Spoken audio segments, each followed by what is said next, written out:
Congratulations on the successful completion of SBM-1 and all the best for SBM-2. Now, we have a very special message, in fact, words of appreciation from Uttar Pradesh Chief Minister Yogi Adityanath, who is promising us all the support from the state of Uttar Pradesh for the cause of both sanitation and water conservation. Let's listen in. नमस्कार।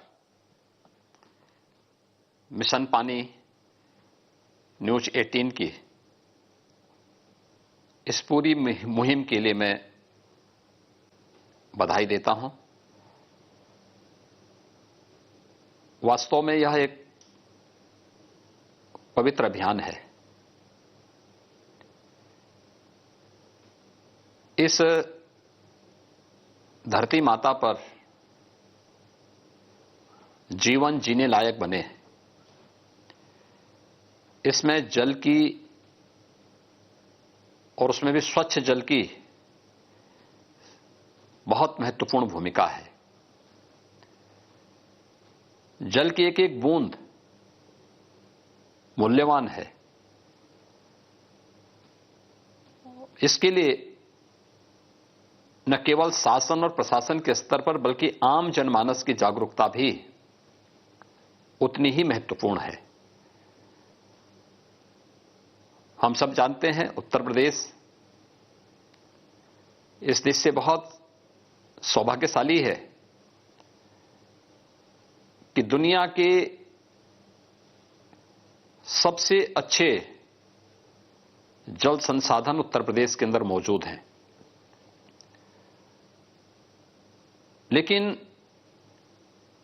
जो चुनौती विश्व मानवता के सामने आने वाली है, अगर अभी से हर नागरिक उसके लिए जागरूक नहीं हुआ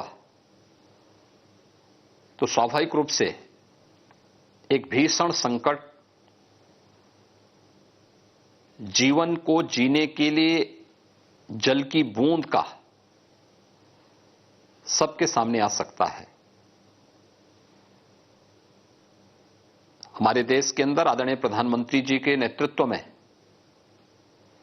उनके मार्गदर्शन में इस संबंध में अनेक कार्यक्रम चले हैं।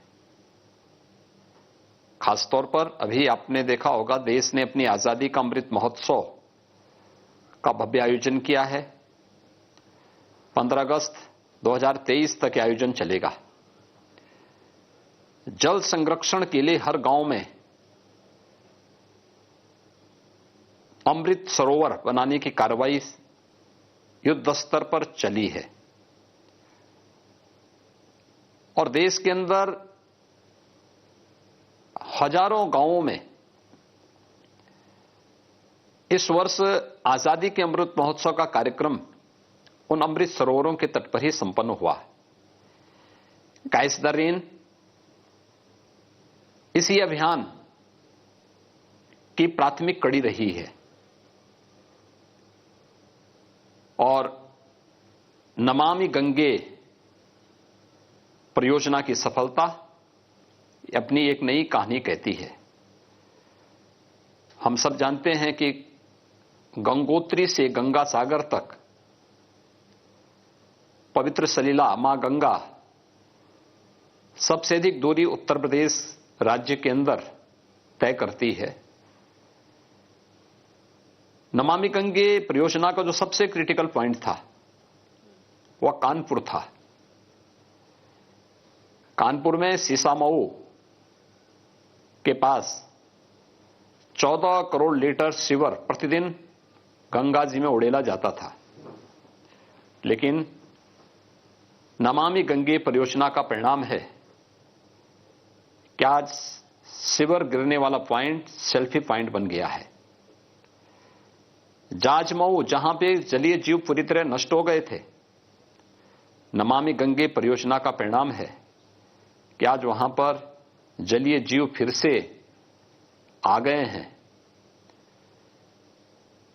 गंगा जी में फिर से गांगे डॉल्फिन के हमें दर्शन हो सकते हैं। ये चीजें दिखाती हैं कि जो प्रयास प्रारंभ हुए हैं नमामि गंगे परियोजना के तहत उसके सार्थक परिणाम भी हम सबके सामने आ गए हैं और आ रहे हैं। लेकिन प्रत्येक नागरिक की जागरूकता इसके लिए आवश्यक है और यह तब और भी महत्वपूर्ण हो जाता है जब प्रधानमंत्री मोदी जी के जल जीवन मिशन के अंतर्गत हर घर नल की योजना जमीनी धरातल पर क्रियान्वित हो रही है। स्वाभाविक रूप से जल की एक एक बूंद को सुरक्षित रखना, उसका संरक्षण होना उतना ही महत्वपूर्ण होगा। और इस अभियान में न्यूज 18 नेटवर्क ने जन जागरूकता का कार्यक्रम अपने हाथों में लिया है। मुझे पूरा विश्वास है कि न्यूज 18 की यह मुहिम रंग लाएगी। स्वच्छता और मिशन पानी का यह अभियान न केवल जीव और जंतु के संरक्षण के लिए अपितु स्वास्थ्य के तमाम मानकों को भी पूरा करने के लिए, उसमें खरा उतरने के लिए भी शुद्ध पेयजल की उपलब्धता उतनी महत्वपूर्ण होगी। जन जागरूकता के माध्यम से हम उन सभी संभावित खतरों से बच सकते हैं जो विश्व मानवता के सामने आ रहा है। इस पूरी मुहिम के लिए यानी मिशन पानी न्यूज 18 नेटवर्क के इस पूरे अभियान के प्रति मेरी शुभकामनाएं हैं। धन्यवाद। Thank you very much, Yogi Adityanath there, the Chief Minister of Uttar Pradesh. अब हमारे साथ है Natasha Patel. She's the CEO of the India Sanitation Coalition. We're also joined back by Ravi